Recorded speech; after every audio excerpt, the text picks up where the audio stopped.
한국연구재단을 입사하기 위해서 너가 했던 노력이 어떤 게 있냐? 영어 자기소개를 처음에 하라고 하셨었는데요.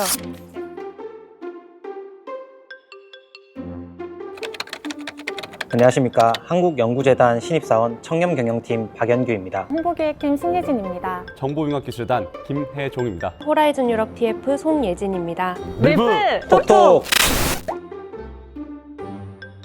유일하게 제가 동기들 중에서 커뮤니케이션 미디어라고 언론 홍보 영상 학부에 해당합니다. 그래서 제가 이 부서에 오게 된 거기도 하고요. 입문을 하고 검토하는 데 있어서 조금 도움이 되는 것 같습니다. 저는 국제학을 전공했는데요. 국제협력본부로 오게 돼서 저도 전공과 굉장히 적합한 곳으로 배치를 받게 되었습니다. 또 저는 조금 다르게 재단에서 체험형 인턴을 했던 경험이 있는데요. 이러한 경험 덕분에 이렇게 신입사원 입사까지 할 수 있게 된 것 같습니다. 저희 회사에서 가장 먼저 보는 스펙이 토익인 것 같습니다.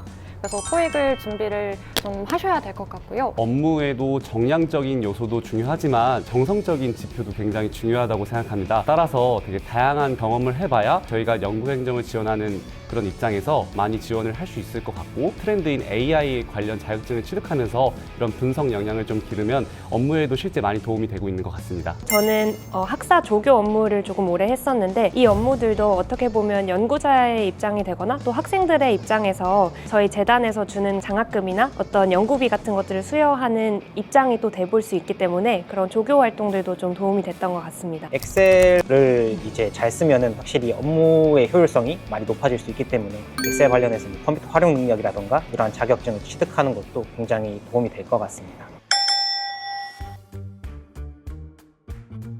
최근에 기술적인 이슈나 트렌드들을 많이 보고 학습했던 게 굉장히 도움이 많이 됐고 잘했다고 싶었고요. 영어 자기소개를 처음에 하라고 하셨었는데요. 제가 다행히 인턴 면접 경험 때 이걸 겪어본 경험이 있어서 미리 준비를 해갖고 그 덕분에 수월하게 시작을 할 수 있었던 것 같습니다. 최근에 기술 동향뿐만 아니라 경제 시사를 안다는 것은 여러 가지 그 논술부터 제반적인 NCS까지 도움을 주는 그런 경험이라고 생각하기 때문에 그런 경험들을 저는 굉장히 좀 잘 준비했다라고 생각이 들고요.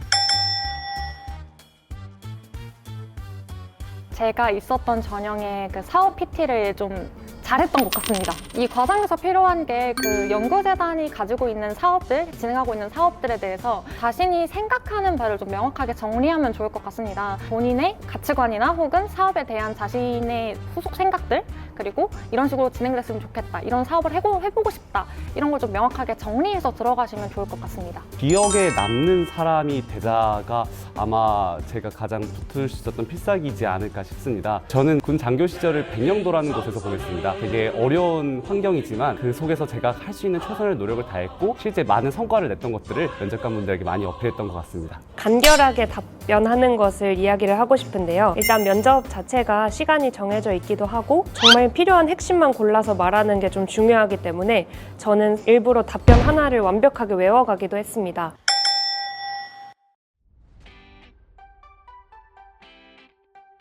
NCS 같은 경우는 P셋을 많이 푸시면 좋을 것 같습니다. 전공 시험 같은 경우는 어쨌든 논술로 나오는데 어떤 주제든 좀 많이 써보는 연습을 하는 게 중요하고 구조 같은 것도 한번 짜보시면 좋을 것 같고요. 사실 NCS라는 그 시험 자체가 분야가 다양하기 때문에 본인한테 맞는 분야를 집중을 해서 동일한 시간 내에서 어쨌든 빨리 풀어야 되는 시험이 주 목적이기 때문에 가장 선택과 집중이 중요할 것 같고요. 면접 같은 경우에는 차별화된 경험을 좀 구비를 하셔서 잘 어필할 수 있으면 소기에 좋은 성과를 얻을 수 있지 않을까 그런 생각이 듭니다. 또 논술 시험 같은 경우에는 어쨌든 연구재단에서 현재 주의 깊게 보고 있는 기술 동향이나 트렌드를 좀 알아두시면 좋을 것 같은데 재단 홈페이지에 웹진이나 웹 홍보물 등을 참고를 하셔서 그런 것들을 알아두시고, 면접 같은 경우에는 우선 자신감이 가장 중요하고요. 자기가 정말 이 재단에 대해서 고민해본 흔적들이 좀 필요하다고 생각합니다. 개인적으로 오래전부터 계획한 여행과 갑자기 주어진 출장이 있을 때 어떤 걸 선택할 것이냐라는 질문을 받았었습니다. 저는 이제 당연히 출장을 가겠다고 답변을 했는데요. 여행도 여행이지만 어쨌든 출장으로부터 또 배울 수 있는 것들이 있고 출장을 취소하고 여행을 가면 제 마음도 엄청 불편할 거라는 걸 알아서 그냥 있는 대로 생각하는 대로 솔직하게 답변을 했더니 그래도 좋게 봐주셨던 것 같습니다. 최종 면접에서 지금 송희진 선생님이 계신 호라이즌 TF에 대한 좀 이야기를 썼습니다. 호라이즌 유럽 사업에 인문학을 녹여봐라. 그리고 그걸 기획안으로 지금 이야기해봐라. 머릿속에 있는 온갖 호라이즌 유럽과 인문학을 녹여서 이야기를 했던 것 같습니다. 근데 중요한 건 일목요연하게 좀 논리적으로 이야기를 하려고 했고 얘기를 하면서도 계속 정리하려고 했던 것 같습니다. 한국연구재단을 입사하기 위해서 너가 했던 노력이 어떤 게 있냐라고 이제 여쭤보셨는데요. 솔직히 모든 취준생분들께서도 공감하시겠지만 저희가 관심 있는 산업군 정도는 설정해놓고 그 산업군 안에서 이제 회사들을 이제 서칭을 하고 지원을 하지 한 가지 기업만, 한 가지 기관만 이제 포커싱해서 한우물만 파는 이제 취준생분들은 많이 없으실 거라고 생각을 합니다. 그래서 이런 질문이 들어왔을 때는 한국연구재단만을 위해서 노력했던 그런 노력 포인트보다는 연구 개발이나 국가적 R&D 관련 사업에 관심이 있었고 후연구생 때부터 이러한 부분에 관심을 가졌었고 이전에 근무했던 기관에서도 이러한 부분에 관심이 많아서 이런 연구개발 업무를 수행을 했었다라는 이제 스토리라인을 좀 짜서 답변을 드렸는데 그 난해한 질문을 좀 다른 식으로 생각을 해서 잘 넘어갔던 것 같습니다.